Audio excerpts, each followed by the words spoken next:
ফুয়াদ সামনের সিঙ্গেল সোফাটায় বসে পড়ে। ফাজ পুনরায় বলল, কি বলতে চাও বলো।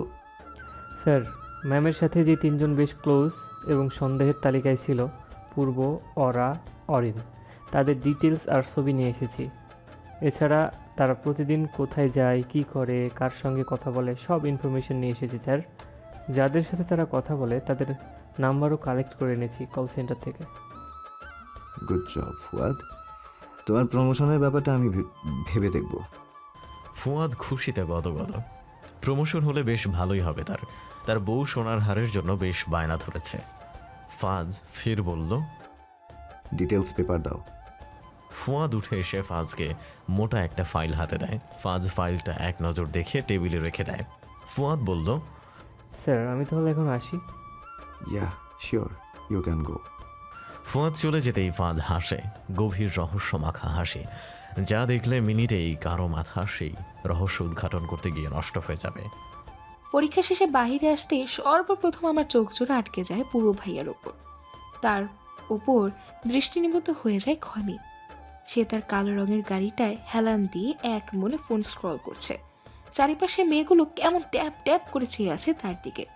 তা দেখে রাগ হয় আমার। রাগে শরীর রিরি করছে। ধূপধাপ পা ফেলে পূর্ব ভাইয়ার সামনে যেতে তিনি মাথা তুলে তাকান। আলতো করে ঠোঁটের কোনায় হাসি রেখা টেনে টেনে ফোন পকেটে ঢোকাতে ঢোকাতে বললেন, পরীক্ষা কেমন হলো? আমি রাগ দমন করে বলি, আলহামদুলিল্লাহ ভালো। তিনি ফের বললেন, কিছু খাবি? ক্ষুধা লেগেছে? আমার ক্ষুধা পেলেও তা অপ্রকাশ করে বললাম, না ক্ষুধা লাগেনি, বাসায় চলুন। কিছুক্ষণ সন্দিহান চোখে তাকিয়ে থেকে তিনি আমায় ইশারা করলেন গাড়িতে বসতে। আমি বিনা বাক্যে বসে পড়ি। পূর্ব ভাইয়া ড্রাইভিং সিটে বসতে নেবেন, তখনই কোথা থেকে একটা মেয়ে দৌড়ে এসে দাঁত কিলিয়ে বলল, ভাইয়া, আপনি ফায়াজ আবরার পূর্ব না? পূর্ব ভাইয়া মেয়েটার কথায় মাথা নাড়ান। মেয়েটা পুনরায় হেসে বলল, ভাইয়া, আমি আপনার ফ্যান। আপনার গান না শুনে রাতে একদমই ঘুম আসে না। আমি আর চোখে তাদের দিকে তাকাই। পূর্ব ভাইয়ার ফেসবুকে নিজস্ব একটা পেজ আছে। তিনি মিউজিশিয়ান বলা চলে। তার পেজে প্রায় 7 লাখ ফলোয়ার। মেয়েটা আবার বলল, ভাইয়া, একটা সেলফি তুলতে পারি প্লিজ? পূর্ব ভাইয়া কিছু বলতে গিয়ে থেমে যায়। আমার দিকে একবার পরখ করে মেয়েটার দিকে তাকিয়ে মুচকি হাসি দেয়। তিনি বললেন, শিওর। আমার হুট করে কেন জানি কান্না করতে ইচ্ছে করছে। ইচ্ছে করি এই ন্যাকা মেয়েটাকে ঠাস ঠাস করে দুটো চড় মারতে। আর পূর্ব ভাইয়াও বা কেমন রাজি হয়ে গেলেন। তাহলে আমার পিছে আবার কেন পড়ে থাকেন? কেন তার আচরণ দ্বারা প্রকাশ করেন তিনি আমায় পছন্দ করেন? ওয়াই? সেলফি তোলা শেষে মেয়েটা এক পর্যায়ে পূর্ব ভাইয়াকে এক প্রকার জড়িয়ে ধরেন। তখন মুনাজন্তেই চোখ দিয়ে টুপ করে পানি গড়িয়ে পড়ে। তিনি হেসে মেয়েটাকে বিদায় দিয়ে সিটে বসতেই আমি হুড়মুড়িয়ে তার কলার চেপে ধরি, বলি, কয়টা লাগে তোর? হ্যাঁ, মেয়েদের সাথে এত ঘেঁষাঘেঁষি কিসের, লুচ্চা লোক? পূর্ব ভাইয়া ভ্রু কুচকে বললেন, এটা কেমন বিহেভ দোল? হুঁশ ফিরে আবার নিজের সিটে বসে লজ্জায় মাথায় নুয়ে নিই। পূর্ব ভাইয়া বেশ খানিকক্ষণ পর বললেন, আর ইউ জেলাস? চমকিত দৃষ্টি দিয়ে তাকাই তার পানে। মাথায় নাড়িয়ে না বলে দিই। খেয়াল হয় তিনি হাসছেন, তৃপ্তিকর হাসি। 2 আঙুল দিয়ে ফাজ সর্বপ্রথম পূর্বের ডিটেলসের ফাইলটা হাতে নেয়। সেখানে পূর্বের একটা হাস্যোজ্জ্বল ছবি রয়েছে।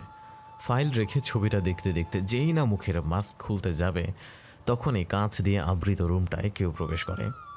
ফাজ মাস্ক খোলা বাদ দিয়ে সেদিকে তাকায়।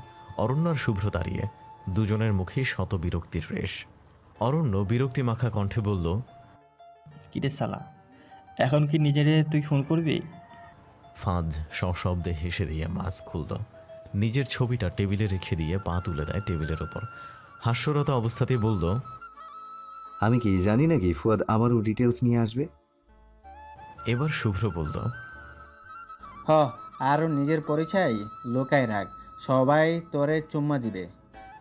পূর্ব ফের হাসে। হাসার সময় ওর 2 গালে টোল পড়ে, যা দেখতে অতীব মোহনীয়, নজর কাড়া হাসি। শুভ্র বলল, ওই পূর্ব, হাসিস না, আমার বুকের বা পাশটায় কেমন জানি করে। অরণ্য শব্দ করে হেসে দেয় শুভ্রের কথায়।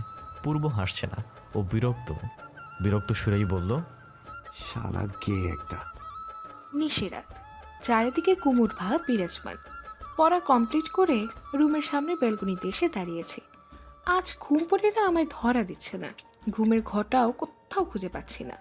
কাল বাংলা দ্বিতীয় পত্র পরীক্ষা, প্রস্তুতি শেষ, তবে ব্রেনের বিশ্রামের জন্য একটা ঘুম প্রয়োজন ছিল, যা আপাতত আসছে না। বিরক্তিকর। চারিপাশে তাকাতে তাকাতে হঠাৎ চোখ আটকে যায় মেইন দরজার দিকে। কেউ খুব ধীরে সুস্থে দরজা খুলছে বাড়ির ভেতরে প্রবেশ করার জন্য। এত রাতে কে গিয়েছে বাইরে? চোর, ডাকাত হওয়া তো অসম্ভব, কারণ বাড়ির চারপাশে সব সময় সিকিউরিটি গার্ড থাকে।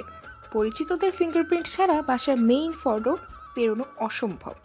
ভালোভাবে খেয়াল করতেই দেখলাম পূর্ব ভাইয়ার ক্লান্ত মুখখানি। সাদা রঙের রুমালটা দিয়ে কপালের ঘাম মুছতে মুছতে বাসায় প্রবেশ করছেন।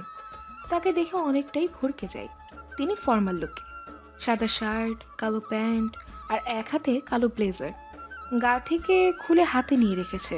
এরকম গেট আপ তো মূলত অফিসারদের হয়, বড় কোনো পোস্টে থাকা অফিসারদের, কিন্তু তিনি এই লুকে কেন? আরও একবার গভীর রাতে তাকে এই গেট আপে দেখেছিলাম, তবে প্রশ্ন করার সুযোগ হয়নি। ভাবনার গহীনে থাকাকালীন কখন যে হাঁটতে হাঁটতে সিঁড়ির কাছে চলে এসেছে তার বিন্দু মাত্র খেয়াল নেই আমার মাঝে। সেই সময়টায় পূর্ব ভাইয়া সিঁড়ি দিয়ে উঠছিলেন। মুহূর্তেই চোখাচোখি হয়ে যায় দুজনার। থতমত খেয়ে দৃষ্টি সরিয়ে অন্যদিকে তাকাই। পূর্ব ভাইয়া দ্রুত সিঁড়ি ডিঙিয়ে আমার পাশে এসে দাঁড়ান। এক ভ্রু উঁচু করে বললেন, এত রাতে এখানে কি করছিস? আমি আমতামতা করে বলি, ঘুম আসছিল না, তাই হাঁটছিলাম।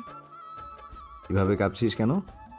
তার কথায় নিজের দিকে তাকিয়ে দেখে আসলেই আমি কাঁপছি, কিন্তু কেন? হাত দুটো বেশ কাঁপছে। তিনি দ্রুত আমার কাছে এসে দুবাহু শক্ত করে ধরে বললেন, ঠিক আছিস তুই? শরীর খারাপ লাগছে? আমি কথা কাটানোর জন্য বলি, না, হ্যাঁ, ডেকেছ হচ্ছে একটু। আমার জবাব পেয়ে তিনি কিছুক্ষণ ভ্রু কুচকে তাকিয়ে থেকে তার ব্লেজারটা আমার হাতে ছুঁড়ে ফেলেন। হতভম্ব হয়ে ব্লেজারটা হাতে নিতেই তিনি আমায় কোলে তুলে নেন। আচানক এমন কাণ্ডে হতবিহ্বল আমি। নিচু কণ্ঠে বলে উঠি, কি করছেন ভাইয়া? নিচে নামান আমায়, কোলে নিচ্ছেন কেন? আমার মাথা ব্যথা পায় না। পূর্ব ভাইয়া চোখ রাঙিয়ে বললেন, সেটা আমিও জানি, স্টুপিড। তাহলে কোলে কেন নিচ্ছেন? নিশ্চুপ। তিনি আমায় আমার রুমে নিয়ে আসলেন। ধূপতাপ পা ফেলে বেডে এনে আধবসা হয়ে শুয়ে দেন। অতঃপর রুম থেকে বাইরে গিয়ে ক্ষণেই ফিরে আসেন হাতে একটা ট্রে নিয়ে। আমার পাশে বসে ট্রেটা রেখে দিলেন। ট্রেটায় ছিল কিছু ফল, ঔষধ আর পানি। তা দেখে প্রশ্নসূচক চাহনি দিয়ে চেয়ে আছি তার পানে। আমি গলা খাকারি দিয়ে বললাম, ভাইয়া, এসব কি? কিসের ওষুধ এটা? আর খাবার? পূর্ব ভাইয়া ছুরি দিয়ে খুব মনোযোগ সহকারে ফল কাটতে থাকেন। কাটা শেষ হলে এক পিস আপেল আমার মুখে পুরে দিয়ে বললেন, স্লিপিং পিল। আমি আপেলটা গিলে নিয়ে বলি, তাহলে খাবার? খাবার কেন খাওয়াচ্ছেন? চেহারা দেখেছিস নিজের? পড়তে পড়তে তো আধমরা প্রায়। ঠিকমতো খাওয়া দাওয়াও করিস না। অসুস্থ হতে চাস? আমি এবার চুপ হয়ে যাই। আজকাল খাবার দাবারে বড্ড অনিয়ম হচ্ছে, তবে এটা তিনি খেয়াল করলেন কিভাবে?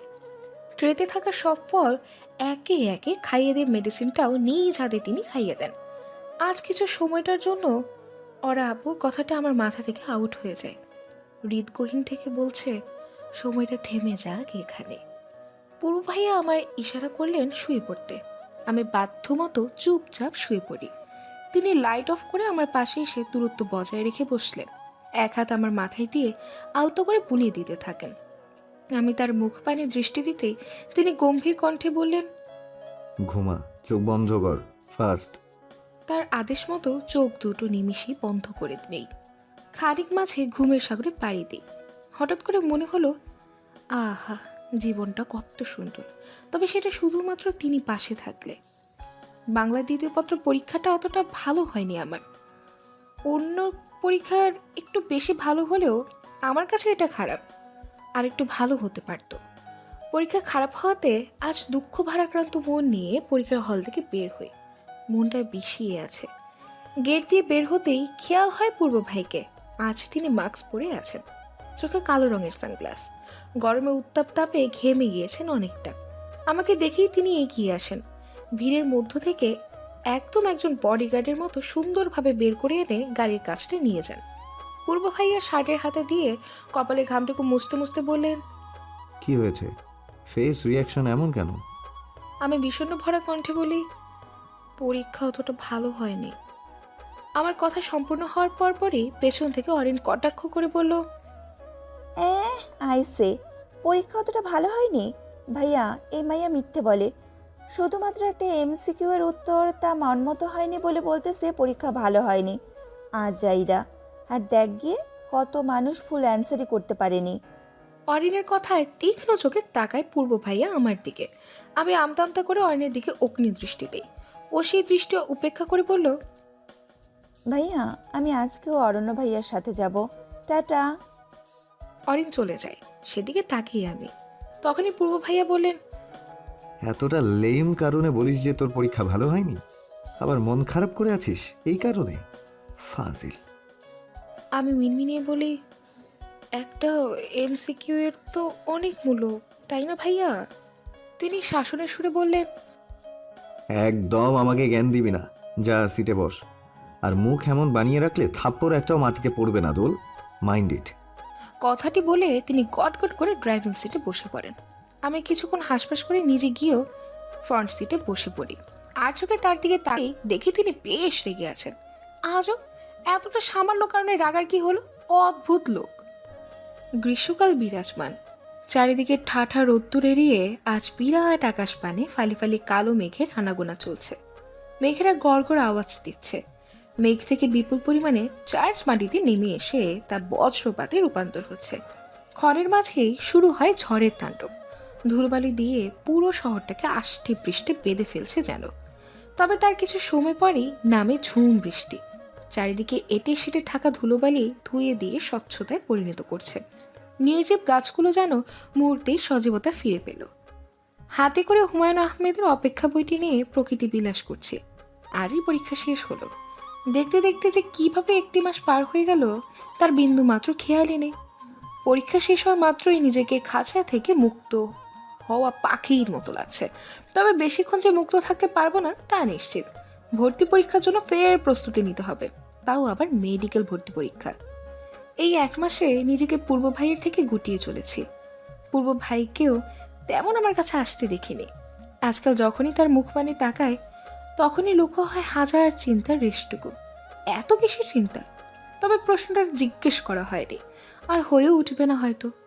অরাপু আর কিছুদিনের মাঝেই দেশে ফিরবে, এটা মনে করতেই বুকের গহীনে কেমন হাহাকার ভাবটা জন্মে ওঠে। পূর্ব ভাইয়েরও ছুটি বেড়েছে। 3 মাসের জায়গায় তিনি 6 মাস থাকবেন। এটা শুনে মনটা ভালো হওয়ার থেকেও বিষিয়ে গিয়েছে। আমি কি পারবো চোখের সামনে তাদের দুজনকে এক হতে দেখতে? সন্ধ্যা নেমেছে ধরণীর বুকে। মাথায় ওড়না টেনে অজু করে সুষ্ঠুরূপে নামাজ সম্পূর্ণ করি। হুট করে দরজার নক করার শব্দ প্রতিফলিত হয়ে আমার কানে এসে বাড়ি খায়। হাতের জায়নামাজটা সঠিক জায়গায় রেখে দিয়ে মাথার ওড়নাটা ফেলে দিই। দরজা খুলতেই আমার সর্বপ্রথম নজরে আসে পূর্ব ভাইয়ের মুখখানি। তাকে দেখি বুকের হৃদস্পন্দন তার স্পন্দিত হওয়ার গতিটা বেড়ে যায়। কাপা কণ্ঠে আমি বলি, ভাইয়া কিছু বলবেন? পূর্ব ভাইয়া মাথা নাড়িয়ে হ্যাঁ বলল। অতঃপর আমায় এক প্রকার ধাক্কা দিয়ে তিনি ভেতরে ঢুকে যান। ভেতরে প্রবেশ করে ঠাস করে দরজাটা লাগিয়ে দিয়ে আমার দিকে এক অদ্ভুত দৃষ্টি দেন। আমি কাঁধে ফেলে রাখা ওনার শেষাংশটুকু দিয়ে আঙুল পেঁচাতে থাকি। অস্বস্তি হচ্ছে তার সামনে দাঁড়িয়ে থাকতে। পূর্ব ভাই বড় বড় পা ফেলে আমার নিকটে এসে দাঁড়ান। আমি মাথা তুলে কিছু বলবো তার আগে তিনি আমায় শক্ত করে জড়িয়ে ধরেন। আমার কাঁধে নিজের থুতনি রেখে পিঠে আড়াআড়িভাবে নিজের বলিষ্ঠ হাত জোড়া স্থাপন করেন। আকস্মিক কাণ্ডে আমি হতবিহ্বল। তা এইভাবে জড়িয়ে ধরার কারণটা আমার বোধগম্য হচ্ছে না। ফের আমি কাঁপাটে কণ্ঠে প্রশ্ন করি, ভাইয়া কি হয়েছে? এভাবে জড়িয়ে ধরে আছেন কেন? ভেসে আসে কয়েকগুচ্ছ গম্ভীর শব্দ ফালি। তিনি বললেন, আমার ইচ্ছে, হোয়াটস ইয়োর্স? তার উত্তর শুনে আমি ভ্যাবাচাকা খেয়ে যাই প্রায়। আজও এ কেমন কথা? হঠাৎ কথা বলা থেমে যায় আমার। শব্দগুচ্ছগুলো দলা পাকিয়ে গলার কাছেই আটকে পড়ে। আমার কানে ভেসে আসছে ধুক ধুক শব্দ, পূর্ব ভাইয়ার হৃদস্পন্দনের শব্দ, যেন তারা আমার নামে স্পন্দিত হচ্ছে। হঠাৎ পূর্ব ভাইয়া আমায় আরেকটু শক্ত করে চেপে ধরে ফিসফিসিয়ে বললেন, শুনতে পাচ্ছিস হৃদস্পন্দনের শব্দ? তোর নামে স্পন্দিত হচ্ছে। কথাটা শ্রবণ করা মাত্রই শিহরণ বয়ে যায় মনে, অনন্য ভালো লাগার শিহরণ। তবে সব ভালো লাগাগুলো কে এক সাইডে রেখে ধাক্কা দিই পূর্ব ভাইয়াকে। তিনি আমায় আলতো করে জড়িয়ে ধরেছিলেন, হয়তো আশা করেনি আমি তাকে ধাক্কা দেব। আমি মাথায় এদিক ওদিক ঘুরিয়ে বলি, নিজের রুমে যান পূর্ব ভাই, কেউ দেখে ফেলে ভুল ভেবে বসতে পারে, তখন অনেক সমস্যা হবে, প্লিজ যান। পূর্ব ভাই এগোলেন, তার দুহাত দিয়ে আমার গাল চেপে ধরেন, শান্ত কণ্ঠে বললেন, মন থেকে বলছিস চলে যাওয়ার কথা? আমার একবার বলতে ইচ্ছে হলো না। কখন থেকে বলছি না পূর্ব ভাই, আমি যে বাধ্যতার বেড়া জালে ফেসে গিয়েছি আমি। তবে মুখে বললাম, মন থেকেই বলেছি, প্লিজ চলে যান। আমার কথায় তার মাঝে চলে যাওয়ার কোনো ব্যস্ততা লক্ষ্য করলাম না। তিনি ধূপধাপ পা ফেলে আমার বেডে গিয়ে শুয়ে পড়েন। চোখ দুটো বড় বড় করে সেদিকে চেয়ে আছি। পূর্ব ভাই আমায় হাতের ইশারায় তার দিকে ডাকেন। আমি নিঃসন্দেহে তার দিকে এগিয়ে যেতেই তিনি আমার হাত ধরে হ্যাচকা টান দিয়ে তার পাশে বসিয়ে দেন। পরিশেষে হুট করে তিনি আমার কোলে মাথা দিয়ে কোমর চেপে চক্ষু চোখর বন্ধ করে নেন। হতভম্ব হয়ে চেয়ে আছি। ঘটনাটা এতটাই দ্রুত হয়েছে যে আমার বুঝতে একটু বেগ পেতে হয়েছে। আমি ইতস্তত কণ্ঠে বলি, পূর্ব ভাইয়া কি করছেন, আমার কোল থেকে সরুন। তিনি সরলেন না, বরং আরেকটু শক্ত করে ধরলেন। তার গরম নিঃশ্বাস অনুভূত হতেই কেঁপে কেঁপে উঠি। লোকটা এত ট্যারা কেন? কেন সে বারবার আমার কাছেই আসে, আমায় তার প্রতি চরমভাবে দুর্বল করে দেয়? পূর্ব ভাইয়া বললেন, হেডেক হচ্ছে অনেক, মাথা চেপে দে তো। খানিক সাহস নিয়ে বলি, পারবো না, আপনি রুমে গিয়ে ওষুধ খেয়ে ঘুমিয়ে পড়ুন। যাবো না, মাথা চেপে দে, ব্যথায় শ্বাস নিতে কষ্ট হচ্ছে। আমি ঠোঁট প্রসারিত করে কিছু বলবো, তার আগেই তিনি ঠোঁটে আঙুল দিয়ে বললেন, আরেকটা কথা যদি বলিস তাহলে আমি অন্য কিছু করব, নয়তো কড়া শাস্তি দিব। বল, এটা চাস তুই? মাথা নেড়িয়ে না বলি, কাপাটে হাত দিয়ে তার মাথায় রেখে আস্তে আস্তে ম্যাসাজ করতে দিতেই ক্ষণেই তিনি ঘুমিয়ে যান। অদ্ভুত, এত তাড়াতাড়ি কেউ ঘুমাতে পারে? কানাডার এক আলিশান হোটেলে মাতাল হয়ে পড়ে আছে অরা। চোখের কার্নিশে এখনো ফোঁটা ফোঁটা পানি বহমান। কর্কশ ফোনের অ্যালার্মে নড়ে চড়ে উঠে বসা অরা মাথা চেপে ধরে চারপাশে তাকায়। দীর্ঘশ্বাস বেরিয়ে আসে বুক চিরে, চোখের কার্নিশে থাকা পানিটুকু মুছে নেয়।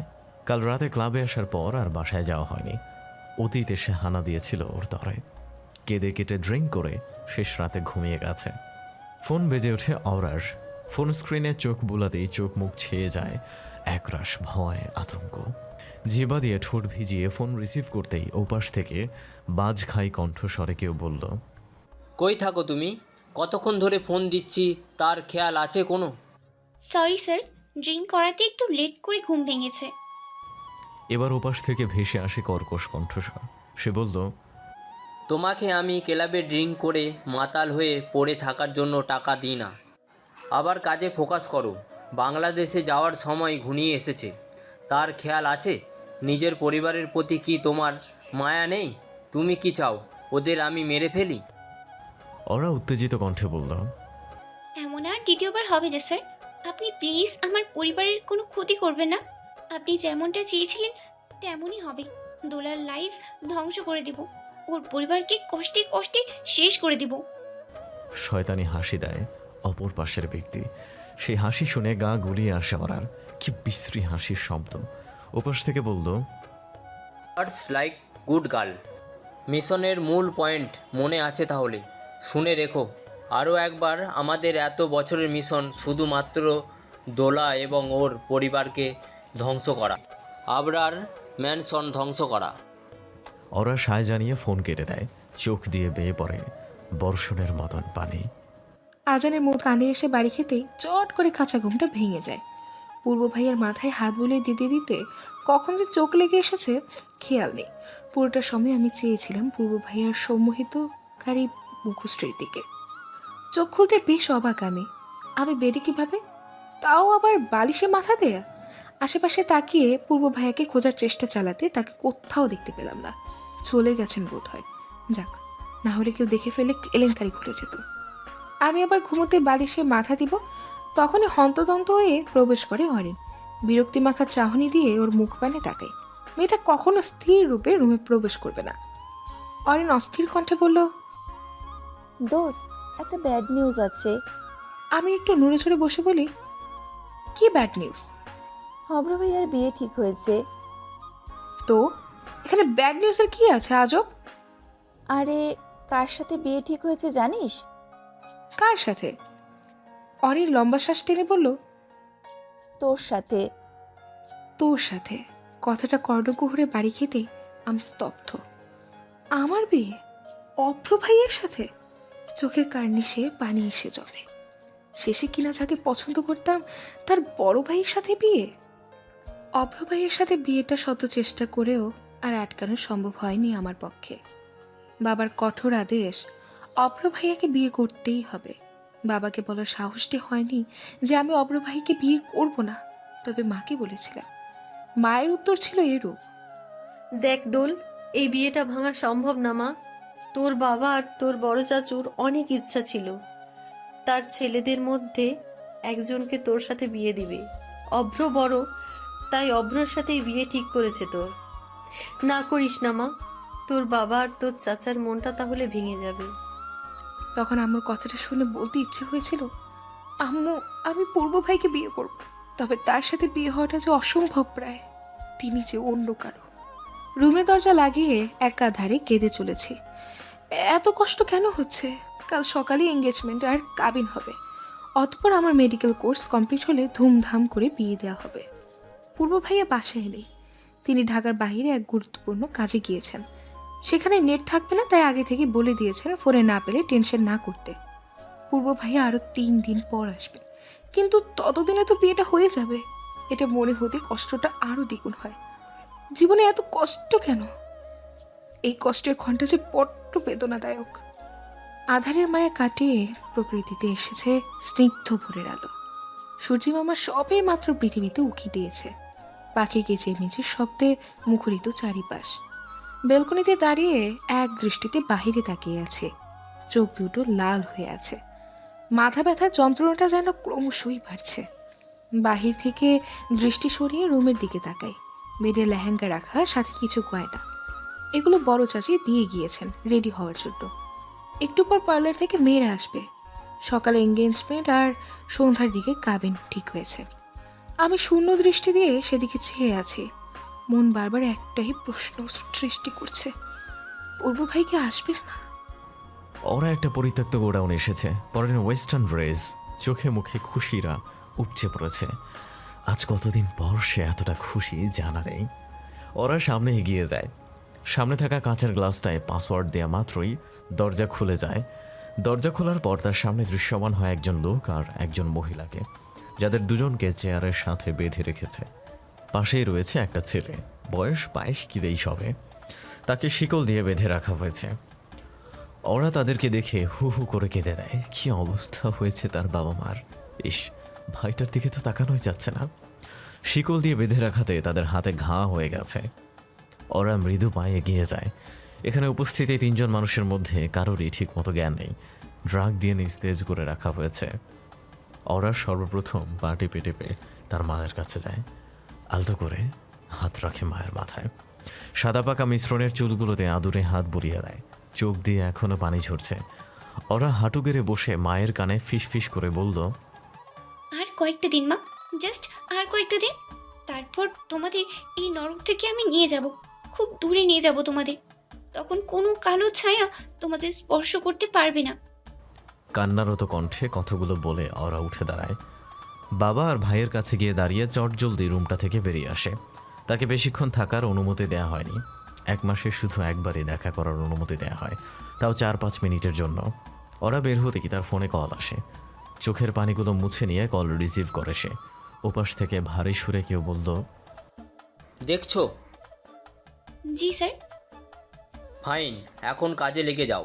মিশন সফল হলে পরের দিন বাবা মা ভাইয়ের সাথে থাকতে পারবে। জি স্যার। ওরা ফোন কেটে দেয়। এখন তাকে কঠোর পরিশ্রম করতে হবে। সামনে যে বেশ কিছু ফেস করতে হবে তাকে, তার জন্য সর্বপ্রথম নিজেকে তৈরি করা প্রয়োজন। পার্লারের মেয়েগুলো নিজেদের মতো করে আমায় সাজাতে ব্যস্ত, তবে সেদিকে আমার কোনো খেয়ালই নেই। পাথর হয়ে বসে আছি। অনুভূতি শূন্য মানবী নিজেকে মনে হচ্ছে। মা এসেছিল 2 বার। অসহায় দৃষ্টি দেওয়াতে তার চোখ পানি ছাড়া কিছুই দেখতে পারেনি, তাই আমি আর কোনোরূপ প্রতিক্রিয়া করিনি। যা হচ্ছে হোক। অরিন এসে আমায় নিচে নিয়ে যায়। নিচে যেতেই আমার দৃষ্টি যায় অভ্র ভাইয়ার উপর। কালো রঙের পাঞ্জাবি পরে গম্ভীর হয়ে ফোনে কথা বলছেন। হঠাৎ করে মনে হলো, আচ্ছা অভ্র ভাইয়া কি এই বিয়েতে রাজি? তিনি তো আমায় তার ছোট বোন মনে করেন, তার তো এই বিয়েতে মত দেওয়ার কথা ছিল না। পরক্ষণে মনে হয় হয়তো তিনি আমার মতোই বাধ্য। অভ্র ভাইয়া কখনো তার বাবার আদেশ অমান্য করেন না, একদমই না। নিচে নেমে এসে অরিন আমায় অভ্র ভাইয়ার পাশে বসিয়ে দেয়। কিছুক্ষণের মাঝে এঙ্গেজমেন্ট হয়ে যায়। আমি হয়ে যাই অভ্র ভাইয়ার বাগদত্তা। ভাবতেই দুমড়ে মুচড়ে শেষ হয়ে যাচ্ছে ভেতরটা। শ্বাসকষ্ট শুরু হয়ে মারা যাব মনে হচ্ছে। সন্ধ্যা নেমেছে। পুরোটা দিন অস্থিরতা আর কান্নার মাধ্যমে কেটেছে। হাঁসফাঁস করেছি শুধু। মন শুধু বলতো এই পূর্ব ভাই আসলো বলে এসেই তিনি বিয়েটা ভেঙে দেবেন, কঠোর কণ্ঠে বলবেন আমি তার, শুধুই তার। তবে তা হয়নি। ফের আরেক দফা সাজাসাজি করানো হলো। আবারও আমার অমতে। চিৎকার করে কাঁদতে ইচ্ছে করছে। নিয়তি এত নিষ্ঠুর কেন? হাতের রিংটার দিকে তাকালে ইচ্ছে করে ছুঁড়ে ফেলে দেই। যত দূরে ছুঁড়ে ফেলা সম্ভব তত দূরে। আর কিছু সময় পরেই কাবিন। আত্মীয় স্বজন তেমন কাউকে ইনভাইট করেনি। ছোট করে খুব তাড়াহুড়ো করে বিয়েটা করানো হচ্ছে। তবে এতটা তাড়াহুড়ো করার কারণটা বোধগম্য হচ্ছে না। রুমে সবাই যখন আমার সাথে ছিল তখন অরিন তাড়াহুড়ো করে দৌড়ে এসে হাঁপাতে হাঁপাতে বলল, তোমাদের বড় মা ডাকছে, ওখানে যাও, দোলাকে একা থাকতে দাও। সবাই অরিনের কথা শুনে বেরিয়ে যায়। আমি নির্বাক দৃষ্টিতে বাহিরে তাকিয়ে আছি। তখন অরিন পিছু থেকে বলল, হয়েছে, আর মরার মতো থাকতে হবে না। যার জন্য এইভাবে আছো সে এসে গেছে। অরিনের কথা শুনে আমি চমকিত পানে ওর দিকে তাকাই। সে একটা হাসি দিয়ে বেরিয়ে যায়। আমি এখনো বুঝতে পারছি না অরিন কি বলল, কার কথা বললো, কে এসেছে। হুট করে রুমটা পুরো অন্ধকার হয়ে যায়। শুধু রুম নয়, পুরো বাড়ি। দমকা বাতাসে ভেসে আসে এক সুপরিচিত ঘ্রাণ। মোহমীয় সেই ঘ্রাণটা নাকে বাড়ি খেতে ফুপিয়ে কেঁদে দিই। তখনই আমার ঘাড়ে কারো স্পর্শ টের পাই। কিছু বলতে নেব, তার আগেই কেউ রুমাল দিয়ে মুখ বেঁধে দেয়। কানের কাছে ফিসফিসিয়ে বলল, একদম ছটফট করবি না, যেখানে নিয়ে যাচ্ছি চুপচাপ যাবি। পূর্ব ভাইয়া। হ্যাঁ, তিনি তিনি আমাকে তার কাঁধে উঠিয়ে সবার দৃষ্টি ফাঁকি দিয়ে বাইরে নিয়ে আসেন। অন্ধকার থাকে কেউ কিছু বুঝতে পারেনি বা দেখতে পারেনি আমাদের। পূর্ব ভাইয়া আমায় গাড়ির ব্যাক সিটে বসিয়ে গাড়ি স্টার্ট দেন। বেশ কিছু দূর গিয়ে গাড়ি থামান। আমার বুকে ধকধক আওয়াজ হচ্ছে, হৃৎপিণ্ডটা মনে হচ্ছে বেরিয়ে আসবে প্রায়। তিনি গাড়ি থামাতে আমার মন নিভৃতে প্রশ্ন জাগে। চারিপাশে আধার, কালো কুচকুচে আলোতে ছেয়ে আছে আশপাশ।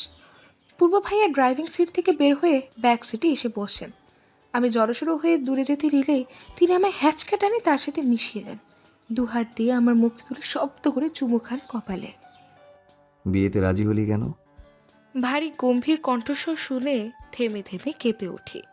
পূর্ব ভাই আমার হাত যুগল খুব শক্ত করে চেপে ধরে আছেন। আর চোখে একবার পূর্ব ভাইয়ের মুখশ্রী দেখে ভয়ে আড়ষ্ট হয়ে যায়। চোখ দুটো বেশ লাল, বেশ বিধ্বস্ত লাগছে দেখতে। শার্টের ওপরে 3টে বোতাম খোলা। বারবার এদিক ওদিক তাকিয়ে রাগ দমনের ক্রমশ চেষ্টা চালাচ্ছেন তিনি। পূর্ব ভাই ফের ঝাঁঝ মেশানো কণ্ঠে বললেন, কি হলো, কথা কানে যায় না? কিছু জিজ্ঞেস করেছি আমি, দোল, অ্যান্সার দে। ধমকে কেঁপে উঠলেও এবার রাগ লাগে আমার। অদ্ভুত, আমি কি ইচ্ছে করে বিয়েতে রাজি হয়েছি? বেশ দম নিয়ে বলি, দেখুন পূর্ব ভাই, বিয়েতে আমার মত ছিল না এক ফোঁটাও। বাবা মা জোর করে বিয়েতে রাজি করিয়েছে, শুধুমাত্র বড় চাচার জন্য। আপনার বাবা চান যাতে তার ছেলের বউ হই আমি। এতে আব্বু আম্মু সায় জানায়, আমি না করা সত্ত্বেও তারা শোনেনি। এতে আমার কি দোষ? আমাকে ধমকাচ্ছেন কেন? বিয়েতে রাজি হলেই বা আপনার কি? আমি যাকে খুশি তাকে বিয়ে করব। কথাগুলো গড়গড় করে বলে দিয়ে ফোঁস করে শ্বাস ছাড়ি। মাথা তুলে পূর্ব ভাইয়ার দিকে তাকাতে শরীর কেমন কাঁপুনি দেয় ভয়। আগের থেকেও বেশ কিছুটা লাল হয়ে আছে তার চোখ জোড়া। তার দৃষ্টি দেখে মনে হচ্ছে এখনই আমায় কাঁচা গিলে খাবেন। ভয় হচ্ছে এবার। ইস, কথাগুলো বলা কি দরকার ছিল খুব? পূর্ব ভাইয়া এক প্রকার হুড়মুড়িয়ে আমার দিকে এগিয়ে আসেন। আমি পিছে যেতে নিলেই তিনি তার এক হাত দিয়ে আমার কোমর চেপে ধরে টেনে নিজের সাথে মিশিয়ে নেন। রাগে ফোঁস করছেন তিনি। আমি ভয়ার্ত চোখে তার দিকে তাকিয়ে চোখ নিচে নামাতেই খেয়াল হয় গলায় তীব্র ব্যথা। পূর্ব ভাইয়া গলায় মুখ ডুবে কামড় দিচ্ছেন। দুহাত দিয়ে ঠেলে সরানো সম্ভব হচ্ছে না দেখে এক পর্যায়ে কেঁদে দিই ব্যথাতে। তিনি সরে আসতে আমি ব্যথাতুর কণ্ঠে বলি, কামড় দিলেন কেন? শাস্তি এটা, তুই আমার শুধু আমার। আমাকে ছাড়া অন্য কাউকে বিয়ে করার চিন্তাও করবি না, মাইন্ডেড। নাহলে কিন্তু আমার থেকে খারাপ কেউ হবে না। আমি ফুপিয়ে কেঁদে বলি, আপনি খুব খারাপ মানুষ পূর্ব ভাই। এত জোরে কেউ কামড় দেয়, ব্যথা হচ্ছে। ব্যথা করছে? ওয়েট, আমি কমিয়ে দিচ্ছি। বাঁকা হাসলেন তিনি। তা দেখে আমি ঘাবড়ে যাই। পিছু সরতে নিলে তিনি ফের আমার চেপে ধরে নিজের সাথে গলায় কামড় দেওয়া জায়গাটায় ছোট্ট ছোট্ট করে চুমু এঁকে দিতে থাকেন। আমি ফ্রিজড আকস্মিক কাণ্ডে নড়াচড়া সহ কথা বলতে ভুলে গেছি বোধহয়। খানিক বাদে তিনি আমার থেকে সরে গেলেন। আলতো হেসে বললেন, ব্যথা কমেছে নাকি আরও দেব? আমি বেশ জোরে মাথা নাড়িয়ে পিছু সরে যাই। এক হাত গলায় বহমান, চোখ দুটো বন্ধ করতেই অবাধ্য পানিগুলো কার্নিশ পেয়ে পড়ে যায়। এই সুখানুভূতি যে ক্ষণিকের। আবারও এক কালো অধ্যায়ের সমাপ্তি ঘটিয়ে ভোরের আলো ফুটেছে চারিদিকে। ঝলমলে রূপ ধারণ করেছে আশপাশ। টিপটিপ করে চোখ খুলতেই মনে হলো আমায় কেউ আষ্টে পৃষ্ঠে জড়িয়ে ধরে আছে। ফট করে চোখ খুলতেই নজরে আসে পূর্ব ভাইয়ার চেহারা। ঘন পাপড়ি চোখ দুটো বন্ধ হয়ে আছে। তার ভারী নিঃশ্বাস আছড়ে পড়ছে আমার মুখে। পূর্ব ভাইয়ার বুকে নিজেকে দেখে লজ্জাটা যেন আমায় বেশ করে আক্রমণ করলো। কাল তো গাড়ির সিটে হেলান দিয়ে ঘুমিয়েছিলাম আমি, তার বুকে আসলাম কি করে? ঘুমে যাওয়ার পর কি পূর্ব ভাই আমায় তার বুকে আগলে নিয়েছেন? হয়তো। ইস, লজ্জায় লাল নীল হতে হতে একসময় গুটিয়ে যায়। নতুন নতুন অনুভূতি জাগ্রত হচ্ছে তার প্রতি। দিনকে দিন তার থেকে দূরে সরার বদলে আমার তার সাথে জড়িত নতুন অনুভূতির জন্ম হচ্ছে।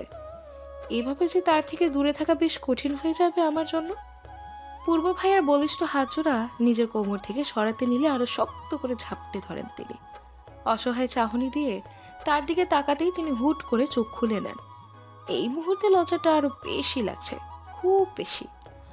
তোর গাল দুটো এত লাল হয়ে আছে কেন? পূর্ব ভাইয়ার প্রশ্ন শুনে আমি গুটিয়ে যাই। এক পর্যায়ে তিনি আমায় ছেড়ে দেন। ফের বললেন, ইউ নো হোয়াট, তোকে এখন কতটা কিউট লাগছে।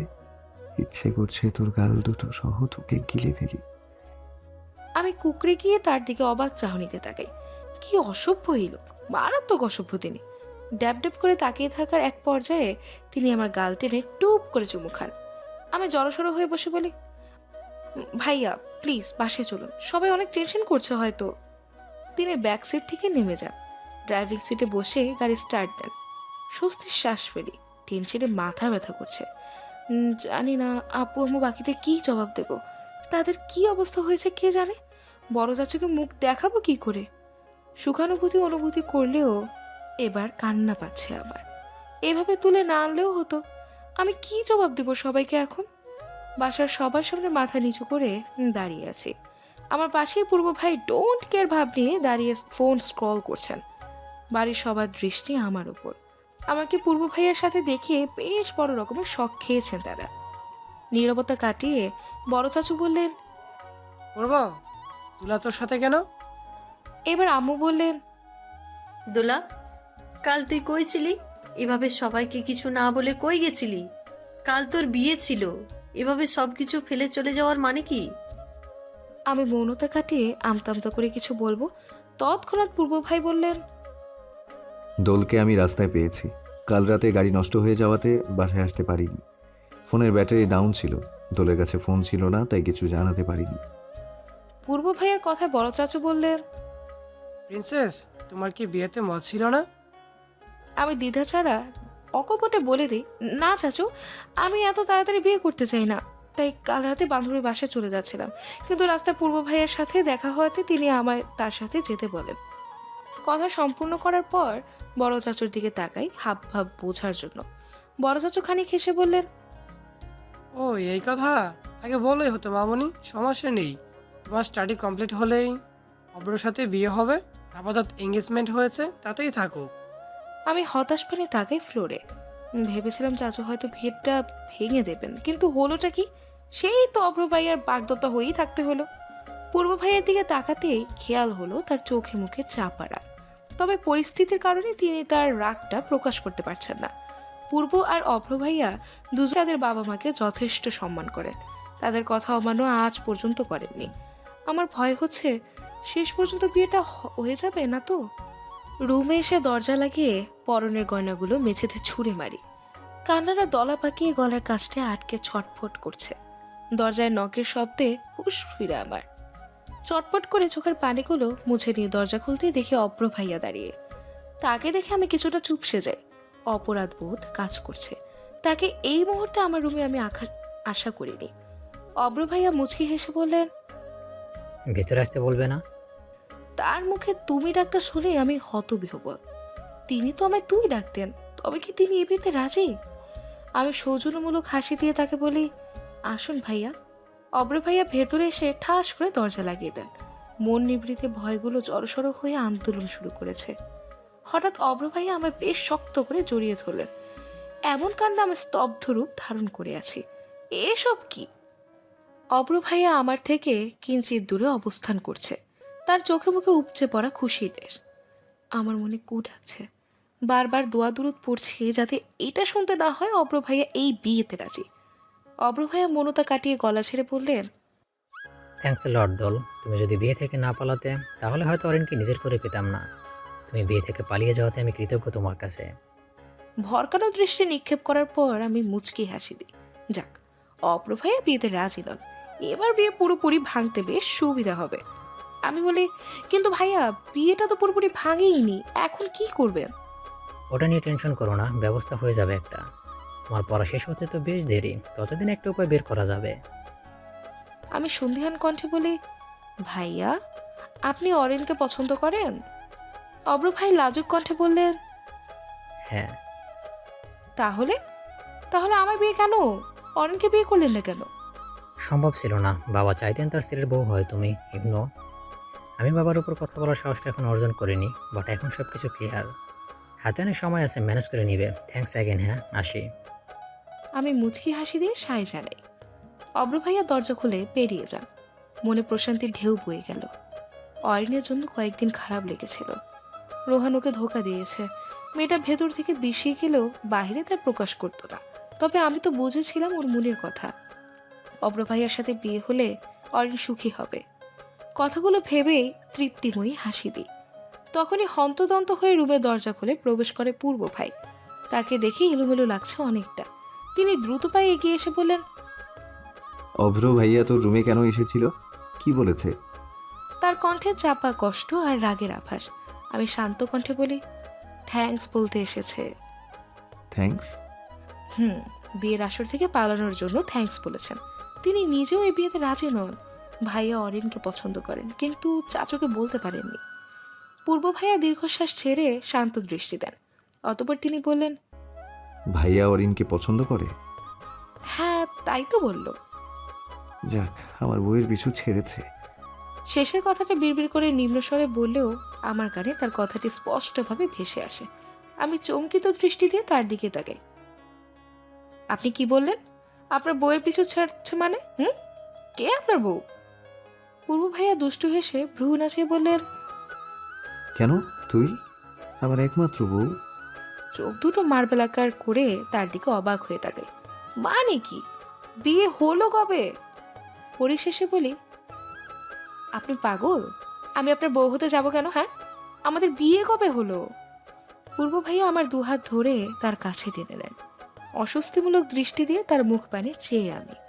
সামনে কি করতে চাচ্ছেন তা বোঝার জন্য অগাধ চেষ্টা চালাই মন কুঠোরে। তবে আমি ব্যর্থ। এই লোককে বোঝা দেয় কঠিন। পূর্ব ভাই বললেন, আইনগত বা ধর্মীয়ভাবে বিয়ে না হলেও আমাদের বিয়ে মনগতভাবে হয়ে গেছে। যাকে বলে মন বিয়ে। মন থেকে 3 কবুল বলে আমি তোকে আবার হৃদমোহনী বানিয়েছি। আমার রাজ্যের রানী তো শুধু তুই। আমার স্নিগ্ধ প্রেমের সম্মোহনে সম্মোহিতকারী ব্যক্তিটাও তুই। চোখে পানি টলমল করছে। মাথা নিচু করে পূর্ব ভাইয়ের অগোচরে চোখের পানি মুছে দিই। তিনি আমার চোখের পানি দেখলে ভয়ঙ্কর কাণ্ড ঘটিয়ে ফেলবেন। তার সামনে শান্তিতে 2 ফোঁটা চোখের পানিও বিসর্জন দেওয়া যায় না। দুপুর হয়ে এসেছে। পূর্ব ভাইয়াকে সেই মুহূর্তটা আমি রিপ্লাই দিতে নিব, তখনই তার ফোনে কল আসে, যার ফলস্বরূপ তিনি তাড়াহুড়ো করে চলে যান। তিনি যাওয়ার ফলে আমি একটা কঠিন সিদ্ধান্ত নিই, যে সিদ্ধান্তটা আমার, পূর্ব ভাইয়া আর অরাপু 3 জনের জন্যই ভালো। আম্মু রুমে আসে মুখ কালো করে। আমি তা দেখে মলিন হাসি দিই। আম্মু বলল, দরকারটা কি? এখান থেকে চলে যাওয়ার? সামনে তোর ভর্তি পরীক্ষা। আমি মলিন কণ্ঠে বলি, তো কি হয়েছে আম্মু? ভাইয়ার ওখানে থাকলে আরো ভালো প্রিপারেশন নিতে পারবো। আর আমি তো আর একা যাচ্ছি না, তোমরাও যাচ্ছ। যাচ্ছি তো। কত বছর এই আবরার ম্যানশনে কাটিয়েছি, সবার প্রতি মায়া জন্মে গেছে। এভাবে হুটহাট চলে যাব? আচ্ছা, এভাবে চলে যাওয়ার সিদ্ধান্ত কেন মা? কিছু হয়েছে? আমি মাথা নাড়িয়ে না বলি।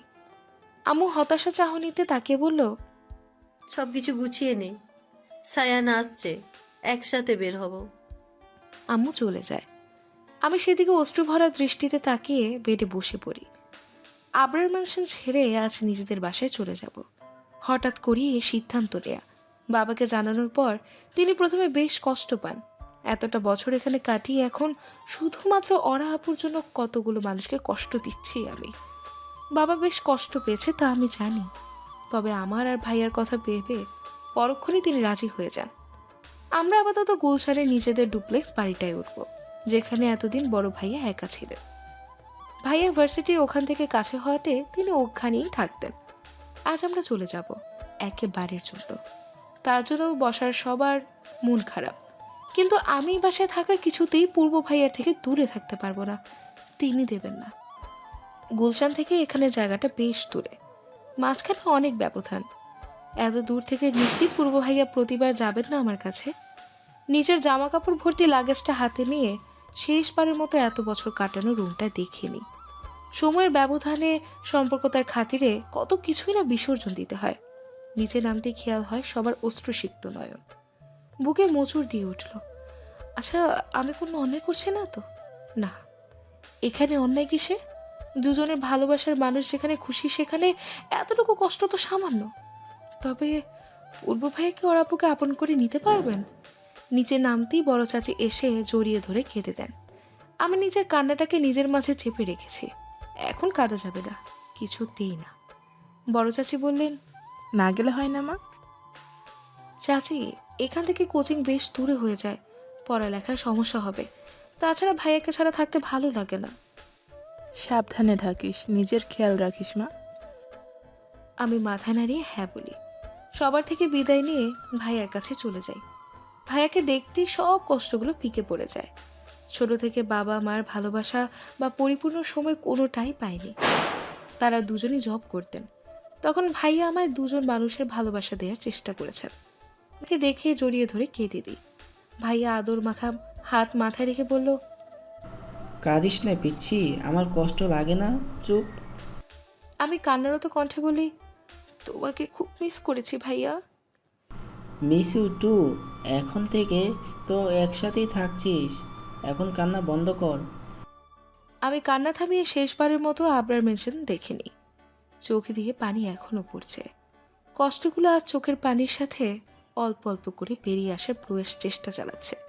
তবে সব কষ্ট কি একেবারে মোছা যায়? মন কোঠরে যে তার অবস্থান, তাকে ছাড়া এই শূন্যস্থান পূরণ হবে কি?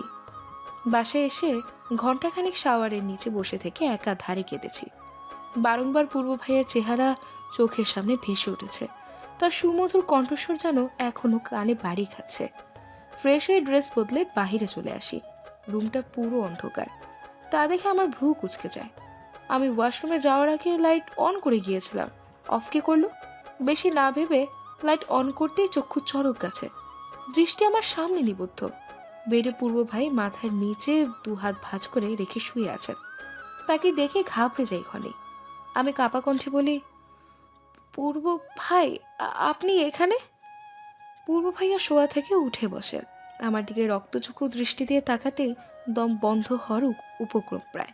দ্রুত পায়ে তিনি এগিয়ে এসে আমার দুই বাহু শক্ত করে চেপে ধরেন। ঝাঁঝালো কণ্ঠে বললেন, হ্যাঁ, এই বাসা থেকে বাইরে পা ফেলার সাহস কি করে হয় তোর? এখানে আসার মানে কি বল? এই বাসায় কেন এসেছিস? আমি নিশ্চুপ। তিনি আমার অনেকটা কাছে এসে আমার কাঁধে হাত রাখেন। দাঁতে দাঁত চেপে বললেন, কার জন্য এসেছিস এখানে? তুই এক্ষুনি বাসায় যাবি, রাইট নাও। পূর্ব ভাইয়া আমার এক হাত শক্ত করে নিজের হাতের মুঠোয় নিয়ে বের হতে যাবে, ঠিক তখনই রুমে ভাইয়ার আগমন। ভাইয়াকে দেখে স্বস্তির শ্বাস ফেলি। ভাইয়াকে দেখার পরও পূর্ব ভাইয়া আমার হাত ছাড়েননি, বরং আগের থেকে আরো শক্ত করে চেপে ধরেছেন। ওর না বড় হতে ভাইয়ার হাতে চাপ দেওয়া ধরাটা দেখতে পারেননি। সায়ন ভাইয়া পূর্ব ভাইয়াকে দেখে একগাল হাসলেন, ব্যাকুল কণ্ঠে বললেন, আরে পূর্ব, তুই কখন এলি? পূর্ব ভাইয়া গম্ভীর কণ্ঠে বললেন, এই তো একটু আগে। দলের রুমে যে কোনো কাজ আছে? হ্যাঁ, আজকে এ বাড়িতে আসার কি হলো? কাল ওরা আসছে, তোদের আলাদা দেখলে কি বলবে? বাবা বলেছে তোদের বাসায় যেতে, 3 দিন থেকে এসে পড়েছিস। সায়ন ভাইয়া মাথা চুলকিয়ে বলল, দোল আসার জন্য ছটপট করছিল, তাই একেবারেই সবাইকে নিয়ে এসেছি। ডিস্টেন্স তো অনেক, বারবার যাওয়া আসা তো বেশ কঠিন, তাই বাবা মাকে সহ নিয়ে এসেছি। আচ্ছা, প্রবলেম নেই, আজ রাতেই তুই থেকে যা, আড্ডা দেই। কাল সকালে সবাই একসাথে আবার ম্যানশনে যাব। ওরা কখন আসবে কাল? রাতে 8টার দিকে প্লেন বিড়িতে ল্যান্ড করবে। তাহলে তো হলোই, আজ তুই এখানেই থাক, রুমে আয়, কতদিন কথা হয় না। সায়ন ভাইয়ার ফোন বেজে উঠল হঠাৎ। তিনি পূর্ব ভাইয়াকে ইশারায় আসতে বলে বেরিয়ে যান। ভাইয়া চলে যেতে পূর্ব ভাইয়া আমার হাতের উল্টো পিঠে একটা চুমু খেলেন। মাথার সামনে এসে থাকা অবাধ্য ছোট চুলগুলোকে পিছে ঠেলে দিয়ে কিছুটা দৃঢ় কণ্ঠে বললেন, রাত 2টোর সময় ছাদে আসবি। 1 মিনিটও দেরি হলে খবর আছে। 1 মিনিট ইকুয়ালস 60 সেকেন্ডস। 60টা চুমু খেতে হবে আমায় 1 মিনিট লেট হলে। Mind it. কথাগুলো বলে এক মুহূর্ত না দাঁড়িয়ে গটগট করে চলে যায় পূর্ব ভাই। আমি সেদিকে তাকিয়ে হতভম্ব হয়ে আছি। 60টা চুমু? সিরিয়াসলি? তাও পূর্ব ভাইকে? আস্তাগফিরুল্লাহ। রুমের ভেতর পায়চারি করছি, মাথায় চিন্তারা যেন ঘুরঘুর করছে। কাল ওরা আপু আসছে শুনে মনে প্রশান্তি পেলেও কোথাও না কোথাও আমার কষ্ট হচ্ছে। আমার মন কঠোরে, সেখানে যে বেশ কিছুটা জায়গা জুড়ে পূর্ব ভাইয়ার বসবাস, তারই আনাগোনা পদাচরণ। জীবনে ভাবিনি আমিও কোনোদিন প্রেম নামক ধাঁধায় ফেসে যাব, তাও ভুল মানুষের প্রতি। আমি চাইলে পূর্ব ভাইয়াকে বলে দিতে পারি তাকে আমি পছন্দ করি, তখন তিনি হয়তো খুশিতে স্তব্ধ হয়ে যাবেন। ইস, তার তখনকার ফেসটা কেমন হবে ভাবতেই আনমোনা মনটা ছটফটে হয়ে ওঠে। তবে আমি বলবো না, কখনোই না। ওরা আপু আমার জন্য অনেক বড় স্যাক্রিফাইস করেছেন, আমায় আগলে রেখেছেন সব সময়। মায়ের ভালোবাসাটা তিনি দিয়েছেন ছোটবেলায়, তাকে আমি কষ্ট দেই কি করে? আমার আজও মনে পড়ে সেই দিনটার কথা, যেদিন ওরা আপু আমার জন্য সবচেয়ে বড় ত্যাগ করেছেন। দিনটা ছিল সোমবার, তখন আমি ক্লাস 8-এ পড়াশোনা করি। আর 10টা স্বাভাবিক দিনের মতো আমি হাসি খুশি বাড়ি ফিরতে নিলে পথিমধ্যে পথ আটকায় কিছু বখাটে। তাদের দেখে রুহ কেঁপে ওঠে আমার। ছেলেগুলো ছিল এলাকার নাম করা মাস্তান, 2 দিন ধরেই আমায় বাজে চোখ দিয়ে দর্শন করত। ছোট হওয়াতে সেদিন বুঝতে পারিনি কিছু। বখাটে সেই ছেলেদের মাঝ থাকা ফাহিম নামক এক ছেলে আমার মুখে রুমাল বেঁধে পাশের ঝোপঝাড়ে আড়ালে নিয়ে যায়। ততক্ষণে ভয়ে আমি কেঁদে কেটে অস্থির। ঝোপের আড়ালে নেওয়া মাত্রই উপস্থিত 2 জন লোলুপ দৃষ্টিতে তাকায় আমার দিকে। আমি ভয়ে চিৎকার দিতে নিলেই মুখ চেপে ধরে ফাহিম। খারাপভাবে স্পর্শ করার আগ মুহূর্তে সেখানে ওরা আপু উপস্থিত হন। আপুকে দেখে এক ছুটে তার কাছে চলে যায়। ওরা আপু বলল, দোল, আপন ঠিক আছিস? আমি মাথা নাড়িয়ে হ্যাঁ বলে ছেলেগুলোর দিকে দেখাতেই আপুর চোখেও গায়ের লেশ দেখতে পারি। আপু তখন ভার্সিটিতে পড়তেন। ওরা আপুকে সেই 2টো বখাটি এসে ধরে ফেলে। আমাকে ধরতে নিলে ওরা আপু আমায় ধাক্কা দিয়ে সরিয়ে দিয়ে পালিয়ে যেতে বলে, কিন্তু আমি পালানোর বদলে আপুর কাছে যেতে নিলে তিনি রেগে বলেন, দোল যাবি, ওরা ভালো না, তোকে ছাড়বে না। কিন্তু আপনি তুমি আসবে না? ফাহিম ততক্ষণে ওরা আপুর ওড়না টেনে ধরেছে। আরেক ছেলেকে নির্দেশ দেয় আমায় ধরতে। বিশ্রী হেসে বলে, ওই যে ওই ছোটটারে ধরে আন, 2টা সেই দেখতে। তৎক্ষণাৎ ওরা আপু চিল্লিয়ে বলল, দোল যা তুই, আমার টেনশন করিস না, যা বোন। দ্বিতীয় ছেলেটি কাছাকাছি চলে আসতেই আমি কান্না করতে করতে রাস্তায় চলে আসি। আসার পথে আপুর চিৎকার শুনতে পেয়েছিলাম, আর্তনাদ ভরা চিৎকার। সেদিন ওরা আপু চাইলেই আমায় ফেলে চলে যেতে পারতেন, সেই বিপদে ফেলে। তাহলে হয়তো তিনি বেঁচে যেতেন, কিন্তু আপু তা করেনি। সেদিনের ঘটনার পরেই আপু চলে যায় বিদেশে। ভাবনার গহীনে অবস্থানকালীন দরজায় নক পড়ে।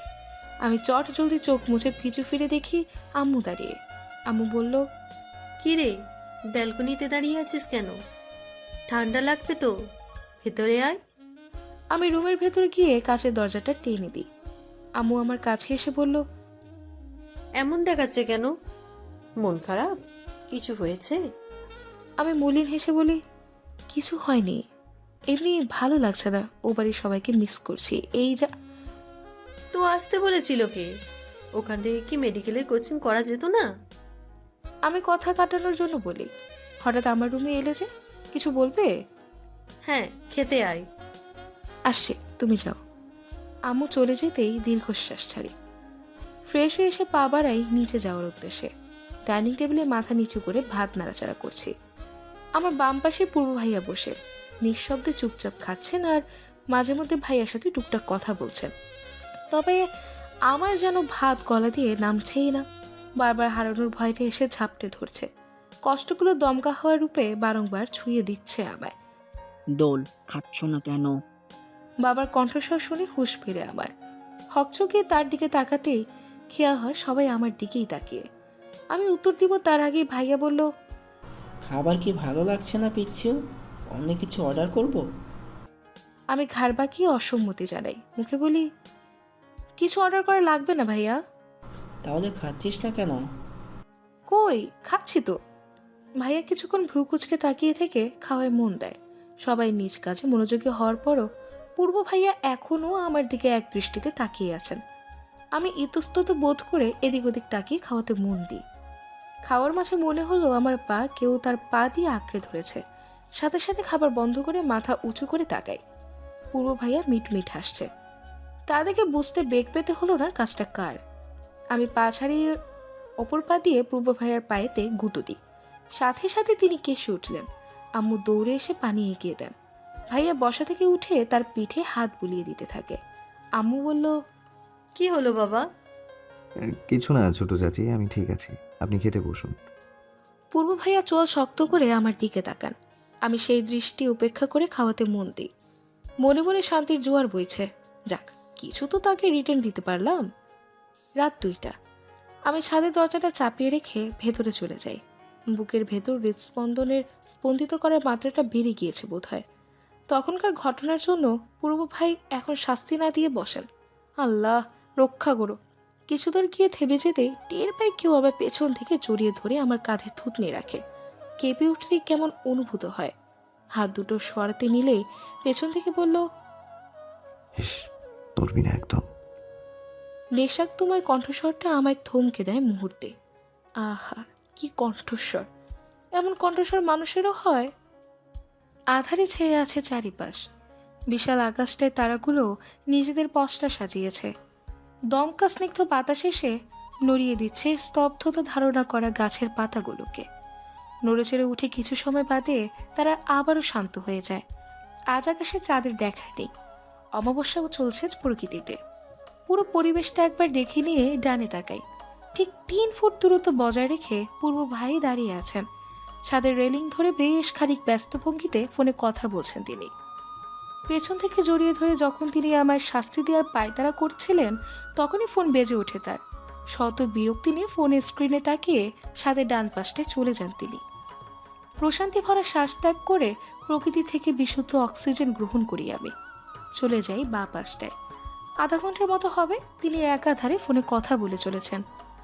পূর্ব ভাইয়ার চোখ ফাঁকি দিয়ে ছাদ থেকে বেরোনোর চেষ্টা করতেই সেকেন্ডের মাঝে তিনি আমায় লক্ষ্য করে ফেলেন। ফোন কানে রেখে কথা বলতে বলতে আঙুল দিয়ে শাসিয়ে চুপচাপ দাঁড়িয়ে থাকতে বলেন। আমি বাধ্য মতো চুপটি করে বসে পড়ি ছাদের দোলনাটায়। এতক্ষণ পূর্ব ভাইয়াকে ঠিক মতো খেয়াল করিনি, তবে হঠাৎই আমার চক্ষু যুগল যেন অনুমতি ছাড়াই তার দিকে চলে যায়। ড্যাব ড্যাব করে স্ক্রল করা শুরু করি তাকে। কালো রঙের টি শার্ট, কালো ট্রাউজার, ভেজা চুলগুলো কপালে লেপ্টে আছে। শাওয়ার নিয়েছে নিশ্চয়ই, তার অভ্যেস রাতে শাওয়ার নেওয়া। এক হাতে পকেটে গুজে স্টাইল মেরে দাঁড়িয়ে ফোনে কান লাগিয়ে কথা বলছেন তিনি। চোখ দুটো থমকে যায় তার এই স্টাইলটার ওপর। আমি তীব্রভাবে দুর্বল। যখন এভাবে দাঁড়িয়ে কোনো ফোনে কথা বলেন পূর্ব ভাই, তখন ইচ্ছে করে অন্যায় কিছু করতে, তার ফরসাটে গালটা টুপ করে চুমু খেতে। তবে পরক্ষণেই নিজ চিন্তায় সখানে গালি দিয়ে ক্ষান্ত আমি। হুট করে অনুভব হয় আমার কোল ভারী। বাহির থেকে দৃষ্টি সরিয়ে নিচে তাকাতেই দেখি পূর্ব ভাইয়া আমার কোলে মাথা দিয়ে শুয়ে পড়লেন মাত্র। কিছু সময়ের জন্য ভরকে যাই। মাত্রই তো দেখলাম ওখানে দাঁড়িয়ে কথা বলছেন। এখানে আসলেন কখন? আমি ইতস্তত বোধ করে বলি, ভাইয়া কি করছেন? উঠুন, আপনার শোয়ার ইচ্ছে হলে রুমে বেডে গিয়ে ঘুমান। পূর্ব ভাইয়ার কোনো হেলদোল দেখা গেল না আমার কথায়, বরং এবার তিনি একটা ভয়ঙ্কর কাজ ঘটালেন। এই পাশ ফিরে শুয়ে আমার পেটে মুখ গুজে দিয়ে কোমরে শক্ত করে আঁকড়ে ধরেন। আকস্মিক কাণ্ডে কেমন রিয়াকশন দেওয়া উচিত আমার তা বোধ হয় ভুলিয়ে গিয়েছি। গলা দিয়ে শব্দগুচ্ছ বের হচ্ছে না। কণ্ঠের খাত নামিয়ে বলি, পূর্ব ভাইয়া প্লিজ সরুন, কেউ দেখে ফেলে কি ভাববে? কেউ যাতে না দেখে তার জন্যই তো রাত দুটোয় আসতে বলেছি। তোর বাড়ির সবাই ঘুমে পানি, আর দেখলেও বা কি, আমার কিচ্ছু যায় আসে না। দেখলে আমার জন্য ভালো, জলদি তোকে নিজের কাছে নিয়ে যেতে পারবো। আমি একটু নড়ে চড়ে বসি, দম বন্ধ হয়ে আসছে। হাঁসফাঁস করে বলি, আপনি কি কিছু বলতে চান ভাইয়া? এখানে এত রাগেতে ডাকার মানে কি? কিছু না বলার থাকলে আমায় যেতে দিন, ঘুম পাচ্ছে। পূর্ব ভাইয়া কোল থেকে মাথা সরিয়ে উঠে বসেন। ছোট্ট করে একটা শ্বাস ফেলে তার দিকে তাকাই।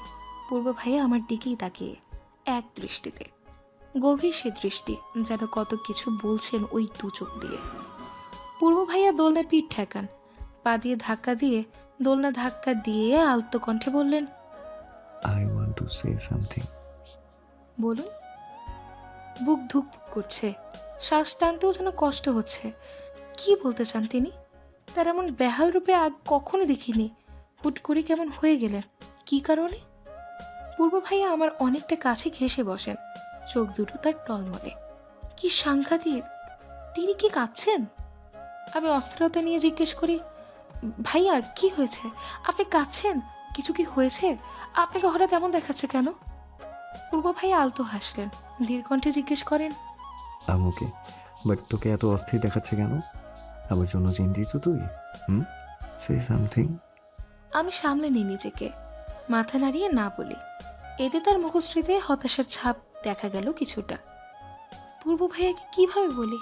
তার এই রূপ, এই অবস্থা আমার মনে উথাল পাতাল ঝড় তুলেছে। পূর্ব ভাইয়া ফের বললেন, আজ আমাবস্যা। সোডিয়ামের আলো ছাড়া প্রাকৃতিক কোনো আলো কোথাও নেই।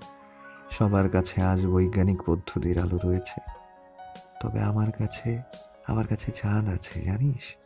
সেই চাঁদের আলোতে উজ্জ্বল আমার চারপাশ, আলোকিত আমার একান্ত শহর, স্নিগ্ধ আমার মন গহীন। চাঁদটা যে আকাশের চাঁদের চাইতেও বেশ সুন্দর। I am so lucky. কিন্তু চাঁদটা আমায় আগলে নেয় না কখনো, দূরে দূরে পালিয়ে যায় সব সময়। খুঁজে এনে বাসে রাখতে চাইলেও ফের আমায় ছেড়ে চলে যায়। কথাগুলো শান্ত কণ্ঠে বলে দীর্ঘশ্বাস ছাড়েন তিনি। আমি ভেজা চোখে সেদিকে তাকাই। তিনি পুনরায় বললেন, চাঁদটা কে জানিস দোল? চাঁদটা তুই, আমার একান্ত চাঁদ। মাথা নিচু করে ফুপিয়ে কেঁদে দিই। এই সুখ কি আমার প্রাপ্য? পূর্ব ভাই কি আমার? এই সুখানুভূতি কি একান্তই আমার? এই লোকটা এমন কেন? আমার কান্নার আওয়াজ পূর্ব ভাইয়ের কানে যেতে তিনি এক প্রকার উন্মাদ হয়ে গেলেন যেন। তার বলিষ্ঠ দুহাত দিয়ে আমায় কাছে টেনে নিয়ে দু চোখের পানি মুছে দেন। অশ্রুমাখা চোখ দুটোয় আলতো করে ঠোঁট ছুঁয়ে দেন।